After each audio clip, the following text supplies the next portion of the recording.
Hi again, it's Rosa, they call me Ndayamadudu. Today I'm here to talk about music promoting and finances. And the reason why I'm talking about that, because I think a lot of people out there, they think promoting it's easy. It's one hell of a job. I'm talking from my experience. Promoting, it's just not promoting. You find a musician, you get to promote. There is a lot which goes into promoting. Signing the artists, the correct venue, especially the area, the PA system, marketing the artist, and there's a lot which goes into promoting. It's just not picking any artist.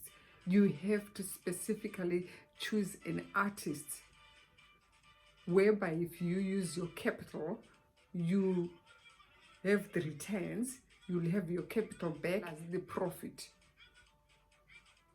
So it is important, it's very important for people to be aware of that. That's the reason why, when promoting, we always have to sit down, me and my husband, we work the budget and we discuss how much we want to spend.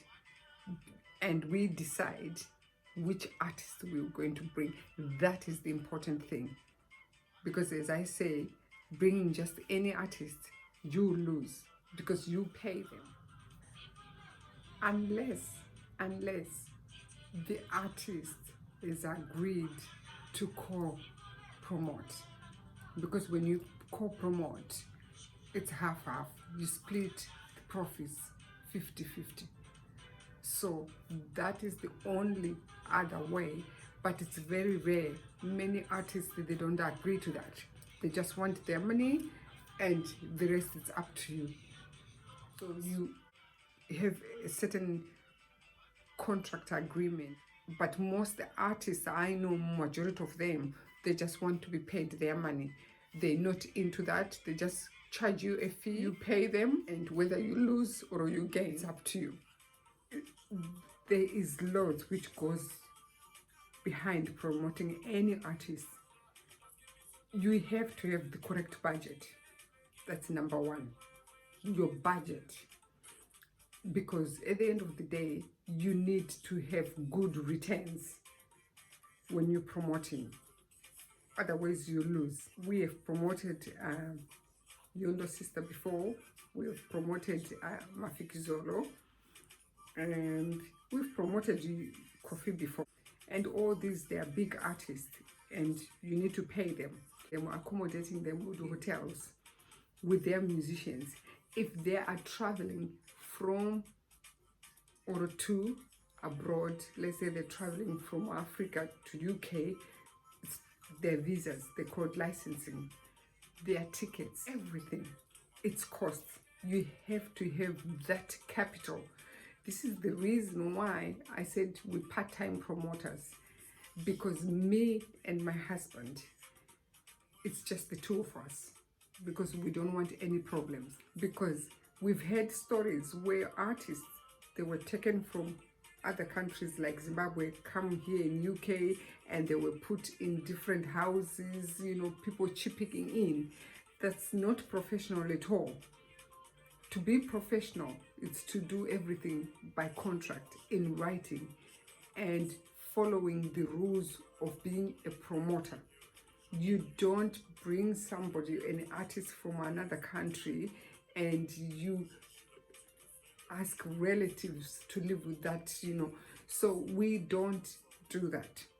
And we don't do playbacks as well. Because playback, it's not fair to the customers who are coming to see the So a playback, I'm sorry about that, continuing. A playback, it's not fair to the customers who are coming and paying to see the artist. We don't do playback. Playback, it's a no-no. We just don't do that. And the other thing I need to discuss about, before you even decide to promote an artist, you have to know that you will get the returns out of that artist, because you're going to spend much certain amount of money, as I say, from equipment to everything, and bringing them over your capital, and you need that return plus profit. So when promoting, you need to scout through the type of artist you're promoting, because if you just grab any artist, you lose. They'll get their money because you would have paid them, but you'll be the loser. Promoting, it takes a lot of paperwork. You have to be determined. This is why we are, me and my husband, we try to do the things between ourselves, because we don't want any problems. When applying for visas, I'll give you an example. We did licensing for Yondo Sister to come and perform in UK, just from here in Paris, but they were denied to enter UK. We had to drive to Paris, got the whole musicians into the embassy, make sure their passports were stamped. So it's those things which comes with promoting. There's a lot of work behind it. And through my experience, when I promote, the day the artists perform, I'm usually so exhausted. I'm just tired. So it's important to promote like one artist per year. Because if you want to promote so many artists, I don't know how you do it. As I say, we do it part-time, because there's no way I can promote 2 artists in 1 year. It's too much. It's too, any promoter will tell you, it sucks the life out of you. It literally drains you. And you have to be on the ball. If anything goes wrong, you have to be able to correct it, not to think, not tomorrow, there and there. As I say, from Yondo Sister, when we found out that they were refused to enter the embassy, British embassy in Paris, I returned from work, booked the ticket very quickly. By 3 a.m., we were at the Dover. We crossed over with our car into Paris. 8 o'clock the next day, we were in central Paris at the British embassy. And Yondo and the band, they were there waiting for us. But remember, it's just here in France. They were coming to perform here. It shows you how difficult it can be, because you have to give it 100%. Don't go and try and promote an artist and you do them disservice and not treat them well. I think it's unfair. You have to give it all when you promote music. So these are about promoters and finances, which a lot of people don't tell you. There's a lot which goes behind it. Even when we promoted Mafiki Zulu, it was the same. Things go wrong, you have to have plan B, how to rectify it immediately. And as I say again, it's not easy. That's why we do it part-time. Think carefully who we're promoting, which artist we're promoting. We don't just promote any artist, because otherwise we as promoters will be the losers. And the whole point of doing a concert is to get your capital back plus the profits. If you don't get that, there's no point of even trying to bring that artist. So I hope what I've told you today helps you and it makes you understand the truth about promoters and finances. I forgot to mention, anybody can be a promoter. If you've got a good person who can teach you how to promote music. Like, I was lucky enough that my husband is a musician and he was able to teach me how to be a good promoter, because he was a musician himself, so he knows how musicians should be treated. So anybody out there can be a promoter.